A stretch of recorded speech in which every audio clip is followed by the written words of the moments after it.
네, 예레미야 19장 1절에서 13절 한 절씩 하나님의 말씀을 교독하겠습니다. 여호와께서 이와 같이 말씀하시되 가서 토기장의 옹기를 사고 백성의 어른들과 제사장의 어른 몇 사람과 하시드문 어기 곁에 있는 흰놈의 아들의 골짜기로 가서 거기에서 내가 네게 이른 말을 선포하여 말하기를 너희 유다 왕들과 예루살렘 주민아 여호와의 말씀을 들으라. 만군의 여호와 이스라엘의 하나님이 이같이 말씀하시되 보라 내가 이곳에 재앙을 내릴 것이라. 그것을 듣는 모든 자의 귀가 떨리리니 이는 그들이 나를 버리고 이곳을 불결하게 하며 이곳에서 자기와 자기 조상들과 유다 왕들이 알지 못하던 다른 신들에게 분향하며 무죄한 자의 피로 이곳에 채웠음이며 또 그들이 바알을 위하여 산당을 건축하고 자기 아들들을 바알에게 번제로 불살라 드렸나니 이는 내가 명령하거나 말하거나 뜻한 바가 아니니라. 그러므로 보라 다시는 이곳을 도벳이나 흰놈의 아들의 골짜기라 부르지 아니하고 오직 죽임의 골짜기라 부르는 날이 이를 것이라. 여호와의 말이니라. 내가 이곳에서 유다와 예루살렘의 계획을 무너뜨려 그들로 그 대적 앞과 생명을 찾는 자의 손에 칼에 엎드러지게 하고 그 시체를 공중의 새와 땅의 짐승의 밥이 되게 하며 이 성읍으로 놀람과 조롱거리가 되게 하리니 이 모든 재앙으로 말미암아 지나는 자마다 놀라며 조롱할 것이며 그들이 그들의 원수와 그들의 생명을 찾는 자에게 둘러싸여 공경에 빠질 때 내가 그들이 그들의 아들의 살, 딸의 살을 먹게 하고 또 각기 친구의 살을 먹게 하리라 하셨다 하고 너는 함께 가는 자의 목전에서 그 옹기를 깨뜨리고 그들에게 이르기를 만군의 여호와께서 이와 같이 말씀하시되 사람이 토기장의 그릇을 한번 깨뜨리면 다시 완전하게 할 수 없나니 이와 같이 내가 이 백성과 이 성읍을 무너뜨리리니 도벳에 매장할 자리가 없을 만큼 매장하리라.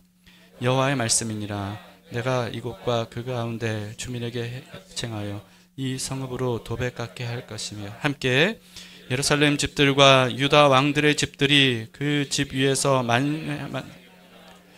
다른 신들에게 전제를 부음으로 더러워졌은즉 도벳 땅처럼 되리라 하셨다 하라. 아멘.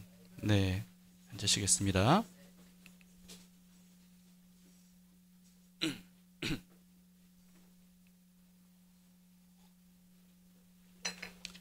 오늘 본문은요, 하나님께서 남유다를 심판하기로 결정하신 결정적인 이유가 기록이 되어 있는 말씀입니다. 그런데 오늘 본문의 이런 일들이 언제부터 본격적으로 남유다에 시작이 됐냐 하면 예레미야가 활동하기 전의 왕이었던 므낫세 왕 때부터였습니다. 근데 하나님께서 이 므낫세 왕 때문에 남유다를 심판을 결정하셨다는 거예요. 열왕기하 23장 26절에 보면 이렇게 되어 있습니다. 그러나 여호와께서 유다를 향하여 내리신 그 크게 타오르는 진노를 돌이키지 아니하셨으니 이는 므낫세가 여호와를 경노하게 한 그 모든 경노 때문이라 라고 하는 거죠. 그러니까 므낫세 왕의 죄악이 너무나도 극했습니다. 므낫세 왕으로 인해서 남유다가 완전히 망가져 버렸던 거예요. 이 므낫세 왕은 이 남유다 역대 왕들 중에 가장 오랫동안 왕위에 앉아 있었던 왕입니다. 근데 이 사람이 앉아 있는 동안에 남유다가 엉망진창이 되어버린 겁니다. 그런데 놀랍게도 므낫세가 누구의 아들이냐면요, 히스기야 왕의 아들이에요. 그러니까 남유다의 아주 선한 왕인 히스기야 왕의 아들인데 남유다 역사상 최악의 왕이 된 거죠. 이 므낫세 왕은요, 유다 왕국을 아주 그냥 여러 우상들로 가득 채워버렸습니다. 심지어는 성전 마당에도 우상 제단을 만들어 놓을 정도였죠. 그리고 또 여기에 맞서는 선지자들과 또 무죄한 사람들, 이런 사람들을 가차없이 무자비하게 죽여버렸습니다. 이사야 선지자도 이 므낫세 왕에 의해서 톱으로 켜는 방식으로 몸이 두동강 나서 죽임을 당했다, 이렇게 전해집니다. 그 정도로 이 므낫세 왕은 극악무도한 왕이었죠. 그런 므낫세 왕이 드디어 죽은 후에 2년간 그 아들인 아몬이 나라를 다스렸고요. 이 아몬 왕도 므낫세 왕의 뒤를 따랐어요. 근데 그 이후에 왕이 된 왕이 또 히스기야와 마찬가지로 선한 왕이었던 요시야 왕이었습니다. 이 요시야 왕은요, 할아버지 므낫세 왕과 아버지 아몬 왕이 엉망진창으로 만들어 놓은 이 남유다를 정화시켰어요. 종교개혁을 일으킨 겁니다. 그래서 구석구석에 있는 모든 이 우상들과 우상 제단들, 이 모든 것들을 다 대청소하는 이런 대대적인 전 국가적인 종교개혁을 요시야 왕이 일으켰습니다. 그리고 훼손된 성전들을 이제 복구했고요. 그리고 제사와 유월절 이런 것들도 이제 회복시키고 율법으로 백성들을 가르치는 일들을 했습니다. 이 종교 개혁에 힘을 더했던 사람들이 이제 예레미야 선지자 그리고 스바냐 선지자였어요. 그런데 여러분 이렇게 정말 최선을 다해서 종교 개혁을 단행하면서 그 우상 제단과 우상 그 형상들을 다 깔끔하게 몰아냈는데도 불구하고 해결하지 못한 게 있었습니다. 그건 뭐냐 하면 이스라엘 백성들 안에 깊이 뿌리 내린 우상 숭배하는 마음이었어요. 사람들 마음속에 있는 우상은 없애지를 못했던 겁니다. 그래서 요시야의 이와 같은 전무후무한 종교 개혁에도 불구하고 요시야가 죽은 이후에 남유다는 급속도로 부패를 하게 됩니다. 그래서 결국은 하나님께서 심판을 선고할 수밖에 없는 이와 같은 상황이 이르게 됐던 거죠.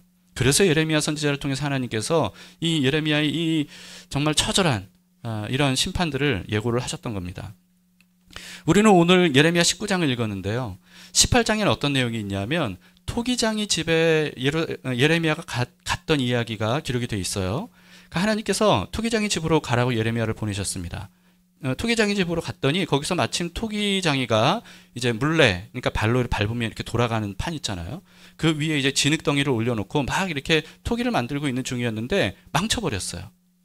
그랬더니 이 토기장이가 어떻게 하냐면 지체 없이 망설이지 않고 그 망친 진흙덩이를 다시 막 이겨가지고 새로 이제 만드는 모습이 나타납니다. 이걸 본 예레미야에게 하나님께서 말씀하세요. 네가 보지 않았니? 마치 내가 토기장애가 그랬던 것처럼 남유다에게 이렇게 하겠다. 그러니까 엉망진창이 된 이 남유다를 완전히 이겨서 새로 건설하겠다라고 하는 그런 말씀이죠. 그러면서 오늘 본문에는요. 토기장이에게 항아리 하나를 사라고 말씀하신 거예요.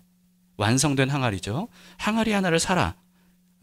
이 장면으로부터 오늘 본문이 시작이 됩니다. 1절 2절에 보시면 여호와께서 이와 같이 말씀하시되 가서 토기장이의 옹기를 사고 백성의 어른들과 제사장의 어른 몇 사람과 하시드문 어귀 곁에 있는 흰놈의 아들의 골짜기로 가서 거기에서 내가 네게 이른 말을 선포하라. 이렇게 말씀하시죠.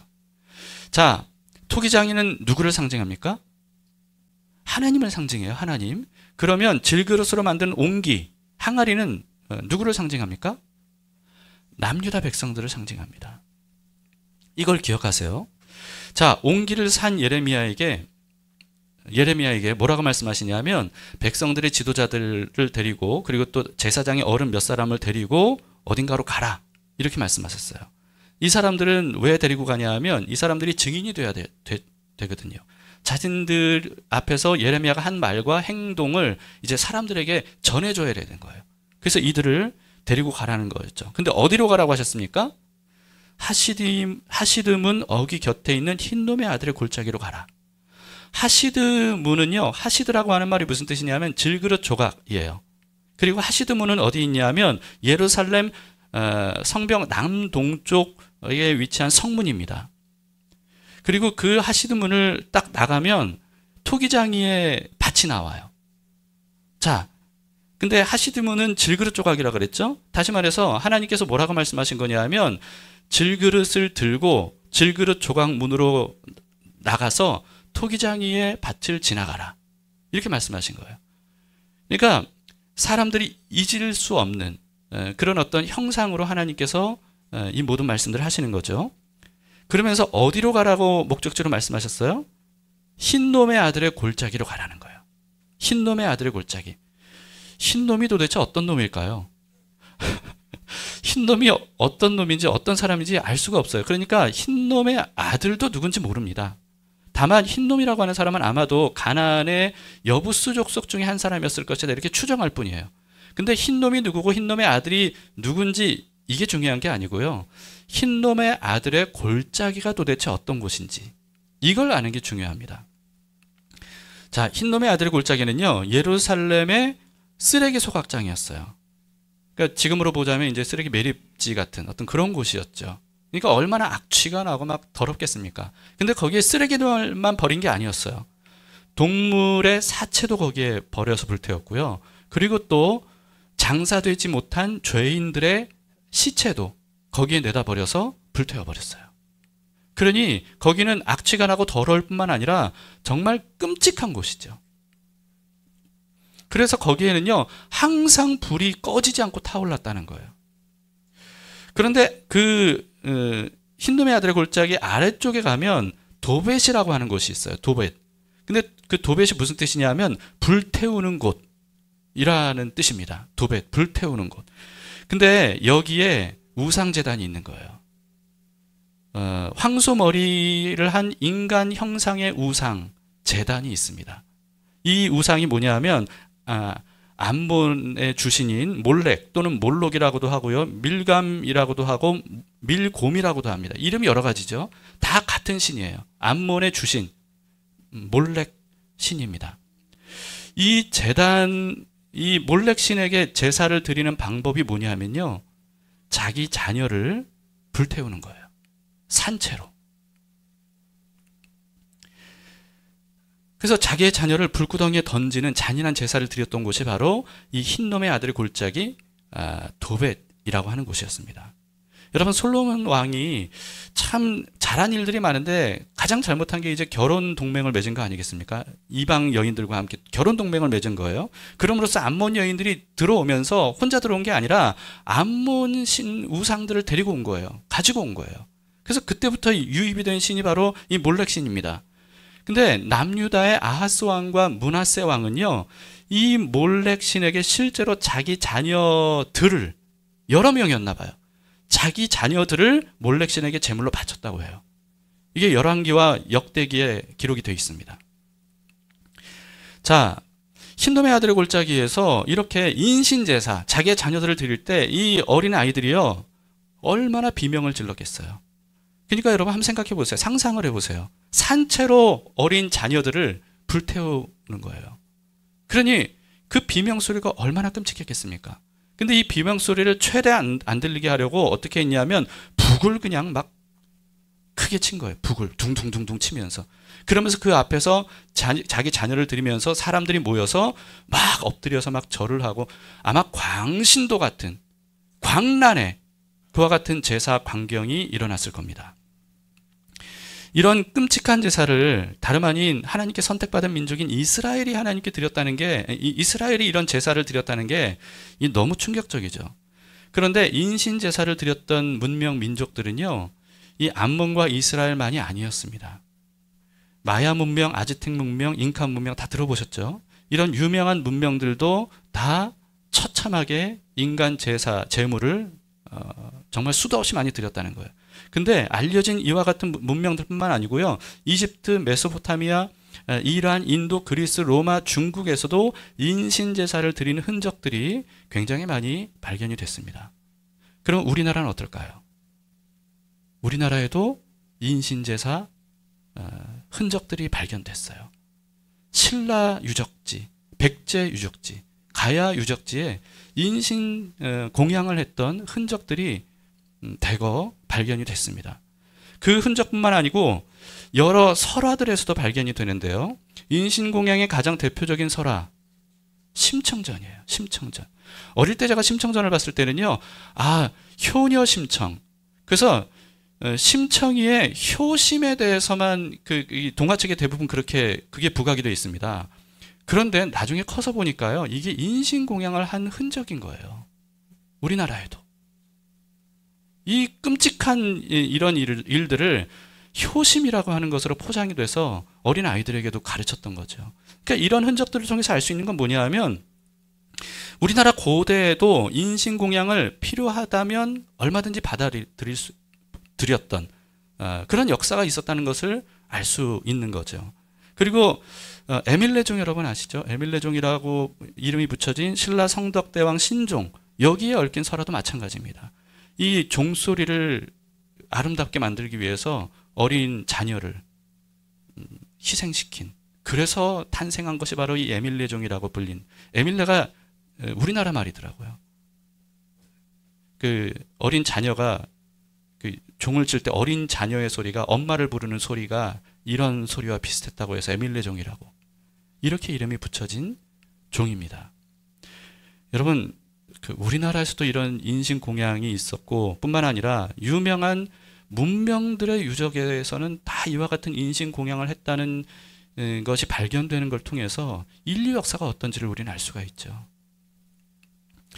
하나님은 일찍이 레위기를 통해서 몰렉에게 인신 제사를 드리는 사람은 반드시 죽이라고 말씀하셨어요. 인신 공양을 어느 지방에서 드리든 그 지역 사람들이 그 사람을 반드시 죽이라고 말씀하셨어요. 그런데 만약에 그 인신 제사를 한 사람을 죽이지 않는다, 그러면 하나님께서 그 지역 사람들 모두를 하나님께서 심판하겠다, 이렇게 강력하게 말씀하셨습니다. 그런데 남유다가 므낫세 왕 때부터 이와 같은 인신 제사를 정말 끊임없이 드렸던 거예요. 그러니까 한 지역이 아니라 남유다 전체가 이와 같은 인신 제사를 드리는 일이 만연했다는 거죠. 그 정도로 극심하게 타락을 했던 겁니다. 그래서 하나님은 이제는 더 이상 참지 않으시고 그런 짓을 저지른 남유다를 심판하기로 결정하셨던 거죠. 4절을 보세요. 심판하시는 이유에 대해서 이렇게 말씀하십니다. 아주 일목요연하게 하나씩 말씀하세요. 그들이 나를 버렸다. 하나님을 버렸다는 거죠. 그리고 이곳을, 흰돔의 아들의 골짜기를 불결하게 했다라고 하는 거예요. 그리고 이곳에서 그 우상들에게 분향했다라고 하는 거죠. 그리고 무죄한 자들의 피로 이곳에 채웠다. 무죄한 사람들을 많이 죽여서 거기에 채웠다. 자녀들을 인신공양한 거 아니겠습니까? 그리고 5절에도 바알을 위해서 산당을 거기에 건축했다는 거예요. 그리고 자기 아들들을 바알에게 번제로 불살라 거기서 드렸다라고 하는 거죠. 이것은 하나님이 명령하거나 말하거나 뜻한 게 아니었다고 하나님은 말씀하십니다. 그래서 하나님은 더 이상 참으실 수가 없어서 이들을 심판하기로 결정하셨다는 거예요. 6절에 보시면 그러므로 보라, 다시는 이곳을 도벳이나 흰놈의 아들의 골짜기라고 부르지 아니하고 오직 죽임의 골짜기라 부르는 날이 이를 것이라, 여호와의 말이니라. 흰놈의 아들 골짜기, 도벳, 이곳이 이제는 죽임의 골짜기, 다시 말해서 사륙의 골짜기로 불리게 될 거라는 거예요. 이거는 무슨 뜻이냐 하면 이 사람들이 이곳에서 너무 많은 사람들을 죽였기 때문에 이렇게 불릴 것이라는 뜻이 아니고요. 이렇게 수많은 사람들을 죽이고 희생시킨 사람들이 바로 그 자리에서 죽임을 당하게 될 것이다 라고 하는 의미예요. 그래서 살육당하는 시체들이 쌓이게 될 것이기 때문에 사람들이 그곳을 지나갈 때마다 놀라면서 어째서 이곳이 이런 곳이 되었는가 라고 하면서 놀라면서 또 그런 예루살렘 사람들을 조롱하면서 사륙의 골짜기라고 부를 거라는 거예요. 그리고 이어서 하나님은 이런 끔찍한 말씀도 하셨습니다. 9절입니다. 그들이 그들의 원수와 그들의 생명을 찾는 자에게 둘러싸여, 바벨론 군대죠, 곤경에 빠질 때 내가 그들의 아들의 살, 딸의 살을 먹게 하고 또 각기 친구의 살을 먹게 하리라 하셨다. 자기 아들의 살과 딸의 살을 먹게 하겠다는 거예요. 친구의 살도 먹게 하겠다는 거예요. 이게 무슨 뜻이냐면 하나님이 그냥 남유다 백성들을 헷가닥하게 해가지고 자기 자녀를 막 잡아먹고 친구를 잡아먹게 하나님이 그렇게 막 조종하신다, 이런 뜻이 아니고요. 바벨론이 완전히 포위를 하는데 그 포위에서 오랜 기간 동안 포위를 당하면 그 성 안에 있는 사람들은 먹을 게 없잖아요. 먹을 게 없다 보니까 굶주려서 결국은 눈이 돌아가는 거예요. 자기 자녀를 잡아먹는 거죠. 친구도 잡아먹는다는 거예요. 이런 추악한 일들을 자기 살려고 이들이 행할 것이다 라고 하나님이 말씀하시는 겁니다. 실제로 사실 남유다 이전에 북이스라엘에서도 이런 일이 있었습니다. 아람 군대가 북이스라엘의 수도였던 이 사마리아 성을 에워싸고 있었을 때 오랜 시간이 지나니까 먹을 게 없는 거예요. 근데 왕에게 한 여인이 찾아와서 호소합니다. 그 호소의 내용이 어떤 내용이냐 하면 너무 배고파서 여자 2명이 서로 의논을 한 거예요. 우리 자녀를 잡아먹자. 그래서 어떻게 했냐면 먼저 네 아들을 잡아먹으면 내일은 내 자녀를 내가 내주도록 하겠다. 그렇게 해서 한 자녀를 잡아먹은 거예요. 그런데 다음 날이 되니까 이제 이 여자가 아들을 내놓을 차례잖아요. 안 내놓는 거예요. 그러니까 자기 아들을 잡아먹은 이 엄마가 너무 화가 나는 거예요. 내 아들 잡아먹었는데 왜 네 아들은 안 내놓냐는 거예요. 네 아들도 잡아먹어야 된다는 거예요. 이게 억울해서 왕에게 와서 호소한 거예요. 저 아들 잡아먹게 해달라고.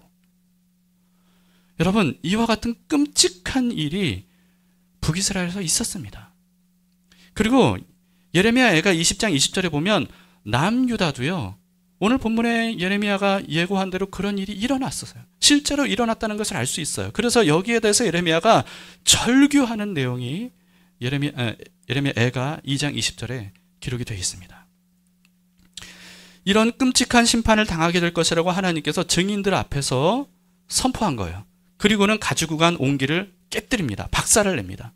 그리고는 이렇게 말해요. 11절, 그들에게 이르기를 만군의 여호와께서 이와 같이 말씀하시되 사람이 토기장이의 그릇을 한 번 깨뜨리면 다시 완전하게 할 수 없나니 이와 같이 내가 이 백성과 이 성읍을 무너뜨리리니 도벳에 매장할 자리가 없을 만큼 매장하리라. 13절, 예루살렘 집들과 유다 왕들의 집들이 그 집 위에서 하늘의 만상에 분향하고 다른 신들에게 전제를 부음으로 더럽혀졌은즉 도벳 땅처럼 되리라 하셨다 하라. 도벳이 무슨 뜻이라고요? 불태우는 곳. 예루살렘 전체가 도벳 땅처럼 완전히 불타서 싹 다 죽을 것이다. 근데 여러분 생각해 보세요. 사람들이 흰돔의 아들의 골짜기에서 제단을 만들어 놓고 자기 자녀까지도 제물로 바친 이유가 뭡니까? 뭘 위해서? 뭘 위해서요? 복 받겠다는 거였어요. 복 받겠다. 복 주세요. 내 아들까지도 바치니, 이렇게 큰 재물, 귀한 재물을 바치니 내게 복 주세요. 이거예요. 자신들이 복 받아서 안전하고 부유하고 건강하게 살 수 있도록 그 복을 빌기 위해서 자녀를 잡아 바친 겁니다. 모든 인신 재물을 바친 문명 사람들도 이유는 똑같아요. 다 복 받기 위해서였어요. 여러분, 이렇게 복 받으려고 자기 자녀까지 바치는 게 바로 인간의 이기적이고 악한 본성이라는 거예요. 극한의 상황에 처하게 되면 자기 살겠다고 자기 아들을 잡아먹기까지 하는 것이 바로 인간의 본성이라는 겁니다.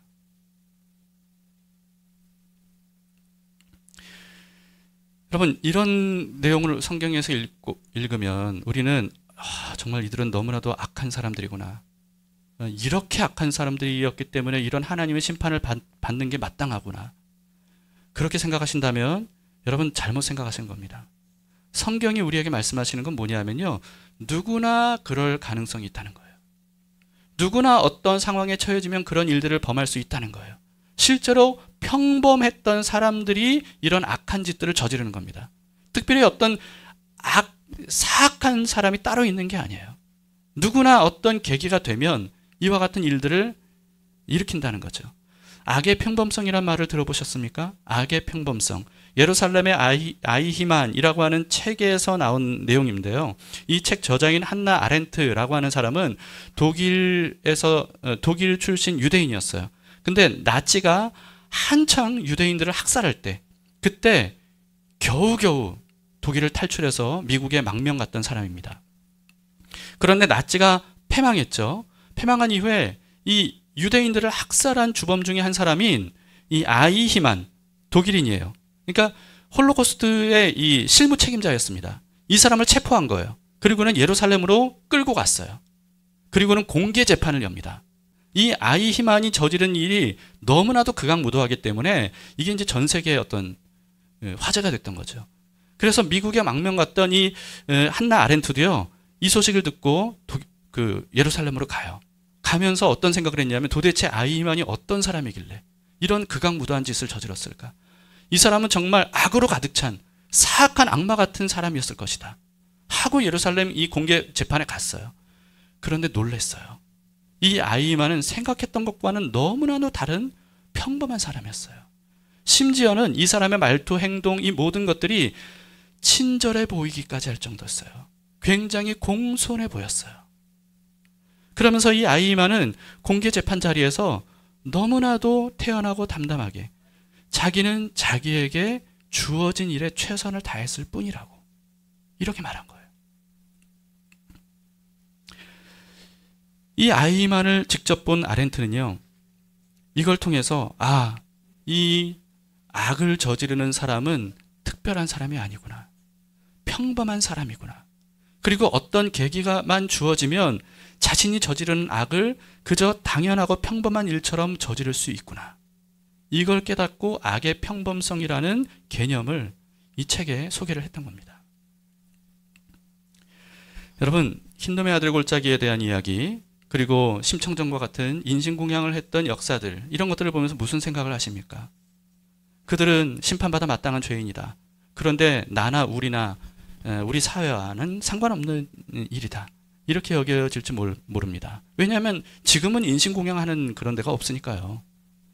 그러나 실상은 그렇지 않습니다.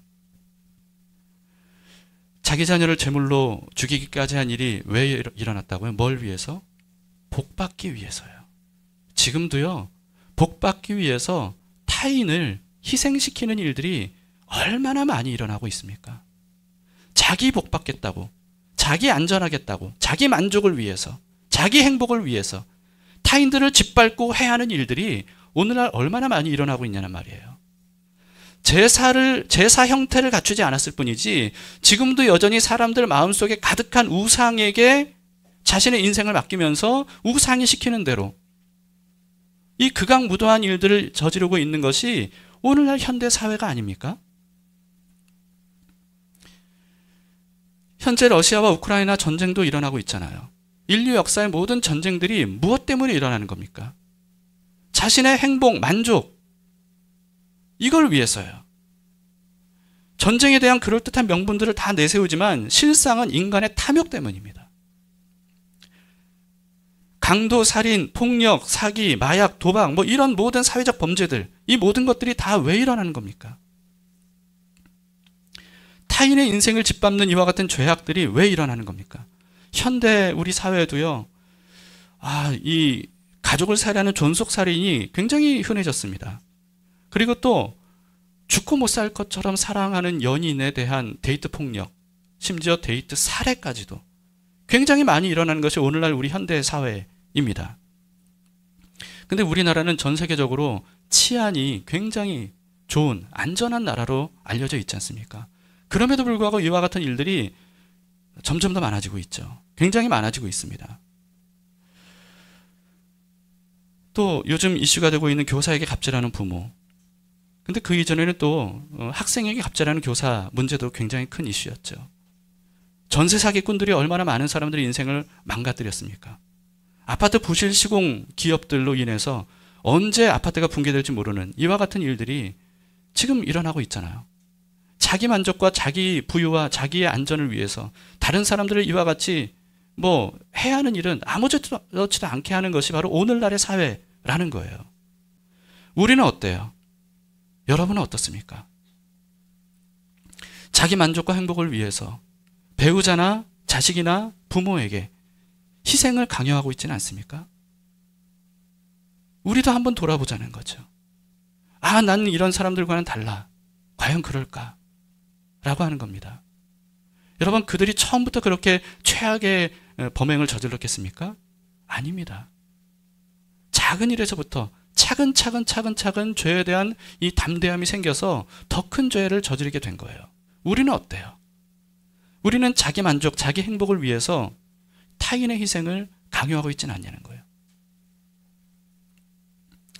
여러분이 생각하기에 이 세상은 천국에 가깝습니까? 지옥에 가깝습니까? 천국에 가까운 것 같으세요? 지옥에 가까운 것 같으세요? 그럼 여러분의 가정은 어떻습니까? 여러분의 직장은 어떻습니까? 만약에 지옥과 가깝다고 여겨진다면 그 이유가 뭐겠어요? 이 세상이 왜 지옥과 가까운 것처럼 여겨질까요? 왜 우리의 인생이 정말 지옥 같은 삶을 살게 되는 걸까요? 그것은 자기 유익을 위해서 타인을 희생시키는 이기주의와 자기애 때문입니다. 지옥은요, 헬라어, 그리스어로 게엔나라고 하는 단어예요. 게엔나. 신약 성경에 여러 번 나왔고요. 주로 예수님께서 이 단어를 많이 사용하셨어요. 게엔나. 그런데 이 게엔나가 어디서 나온 말이냐 하면 히브리어 게힌놈에서 나왔어요. 게힌놈. 개가 골짜기예요. 다시 말해서 번역하면 흰놈의 골짜기예요. 흰놈의 골짜기가 후대에 지옥으로 변한 거예요. 지옥을 형상화한, 이미지화 된 거예요. 그래서 사람들이 이게 그러니까요, 흰놈의 골짜기가 얼마나 끔찍했는지 지옥이 연상되는 곳이었던 거죠. 그래서 여러분, 흰놈의 골짜기는 불이 꺼지지 않고 계속 타오른다 그랬죠. 그래서 지옥이 영원히 꺼지지 않는 불 형상으로 사람들에게 전해진 겁니다. 여러분, 지옥은 어떤 곳입니까? 다름 아닌 자기 이익을 위해서 타인을 희생시키는 사람들이 가득한 곳이에요. 지옥이 어떤 것이라고요? 자기 이익과 만족을 위해서 타인을 희생시키는 사람들이 가득한 곳. 이게 지옥이에요. 자기 이익을 위해서 타인을 희생시키면 세상은요, 천국 같아지는 게 아니고요, 지옥 같아집니다. 사람들은 그런데 왜 타인을 희생시키면서까지 자기를 만족시키려고 해요? 복 받으려고. 그런데 복 받으려고 그렇게 하면 할수록, 자기가 만족하고 자기 이익을 위해서 그렇게 하면 할수록 그들의 인생은 천국과 가까워지는 게 아니라 지옥과 가까워지는 겁니다. 자기뿐만이 아니에요. 타인의 인생도 지옥으로 바꿔놓는 것이 바로 이와 같은 이기주의, 자기애예요. 반면에 천국은 어떤 곳이겠습니까? 지옥이 그런 곳이라면 천국은 어떤 곳이겠어요? 지옥과 반대겠죠. 타인을 위해서 자신을 기꺼이 희생할 정도로 사랑하는 사람들이 모이는 곳. 이게 바로 천국이에요. 그리고 그 천국 문을 누가 여셨어요? 예수님께서 여셨어요. 어떻게? 온 인류를 위해서, 그들의 유익을 위해서 자신을 기꺼이 십자가에 못 박아 희생시키심으로써, 그럼으로써 천국 문을 예수님께서 활짝 여셨던 거예요. 우리는 어떤 사람들입니까? 몰래 기도를 따르는 사람입니까? 예수님의 뒤를 따르는 사람입니까? 예수님의 뒤를 따르는 사람은 어떤 사람이에요? 예수님을 따른다는 게 어떤 겁니까? 지옥의 방식이 아니라 천국의 방식으로 삶을 사는 사람들입니다. 자기 유익과 만족을 위해서 다른 사람들의 희생을 강조하고 남의 것을 착취하고 다른 사람의 인생을 내가 사로잡는 것이 아니라 타인을 사랑하는 마음으로, 타인을 위해서라면 자신의 것을 내어놓고 희생시키고 손해를 보는 한이 있더라도 끝까지 사랑하는 사람. 이 사람이 바로 예수님께서 열어놓으신 그 천국을 향하는 길을 가는 사람이에요. 여러분, 천국을 원하세요? 지옥을 원하세요? 지옥을 원하는 사람이 어디 있습니까? 다 천국을 원하죠. 그런데 문제는 뭐냐면요, 천국을 원하면서 지옥 방식대로 사는 거예요. 그렇기 때문에 세상이 점점 천국과 멀어지고 지옥과 가까워지는 겁니다. 이런 얘기를 들으면 또 잘못을 우리가 참 저지르기 쉬워요. 여러분, 정말 우리는 생각하면서 묵상하면서 하나님 앞에서 지혜를 얻어야 돼요. 이런 말씀들을 또 들으면, 우리 가정이 천국처럼 되려면 사랑해야 된다고 했는데 근데 당신은 왜 날 사랑하네? 이렇게 돼버리면 그건 어디서 나오는 말이에요? 이기주의적인 자기애에서 나오는 말이에요. 가정이 지옥 같다면 저 사람이 날 사랑하지 않아서가 아니에요. 내가 저 사람을 사랑하지 않아서죠. 저 사람을 통해서 내가 뭔가 이득을 얻고 만족을 얻으려고 이런 생각으로 가득 차면 가정은요, 천국을 원하지만 지옥 같은 가정이 될 수밖에 없는 겁니다. 가정만이 아니에요. 교회도 마찬가지입니다. 직장도 마찬가지예요. 우리 사회, 세상도 마찬가지입니다. 예수님께서 종말의 징조에 대해서 여러 말씀하셨는데 이런 말씀하셨어요. 마태복음 24장 12, 13절. 불법이 성함으로 많은 사람의 사랑이 식어지리라. 그러나 끝까지 견디는 자는 구원을 얻으리라. 여러분, 종말의 징조 중에 징조가 뭐냐면 사람들의 마음속에 사랑이 식어진다는 거예요. 사랑이 식어진다는 건 다른 말로 하면 무슨 뜻이냐면 이기주의적인 자기애가 가득할 거라는 거죠. 그런데 끝까지 견디는 자는 구원을 얻을 거래요. 끝까지 견디는 자. 이 끝까지 견딘다는 게 무슨 뜻일까요?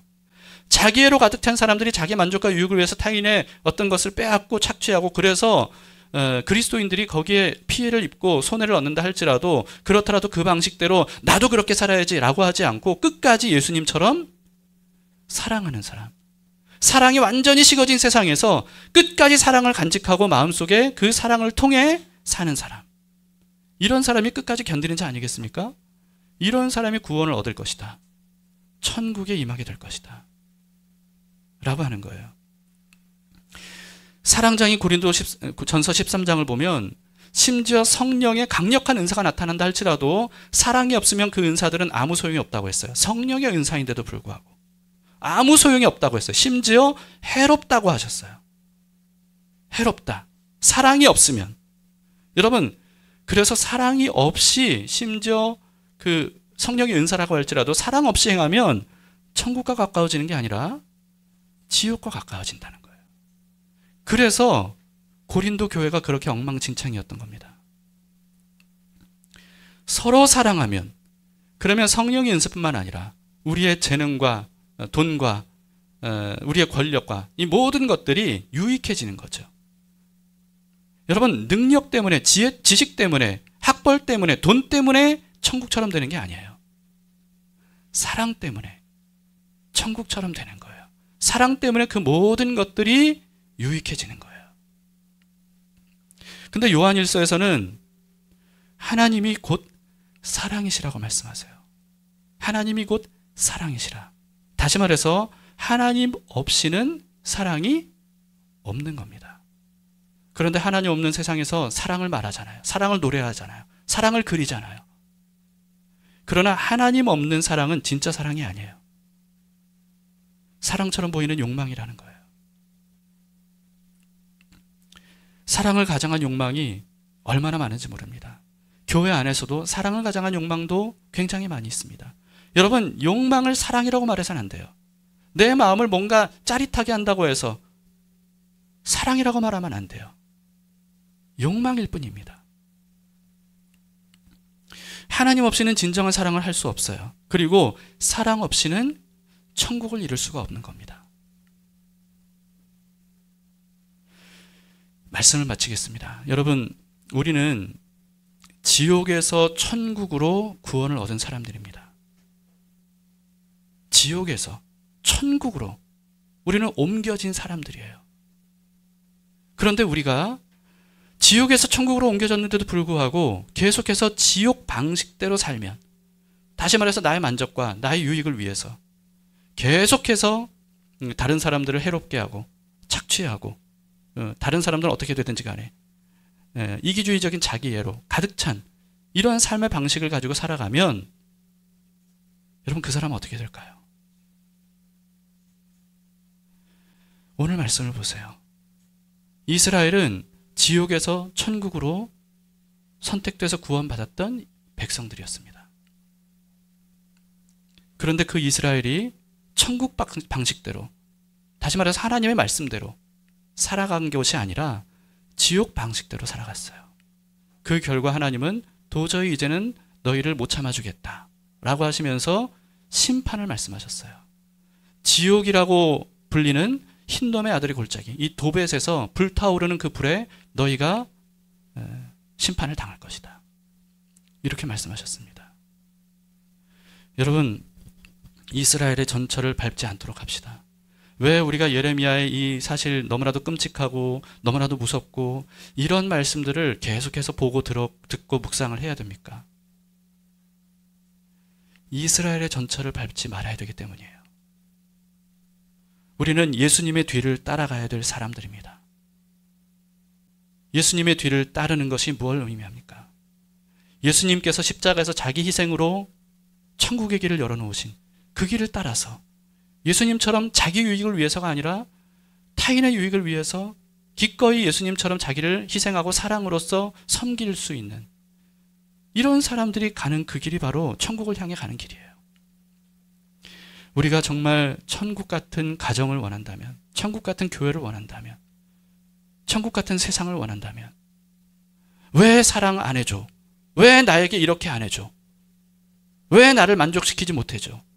이렇게 요구할 것이 아니라 예수님처럼 내가 사랑하고 섬기고 낮은 자리로 가서 사람들을 높여주는 이와 같은 삶을 살 때 우리 가정과 교회와 사회는 점점 천국으로 변하게 될 겁니다. 오늘 우리의 삶에 천국을 원하는 마음으로 오늘 말씀을 통해 그 원리를 깨닫고 지옥 같은 삶의 방식을 청산하고 천국 같은 삶의 방식으로 나아가기를 바랍니다. 아멘.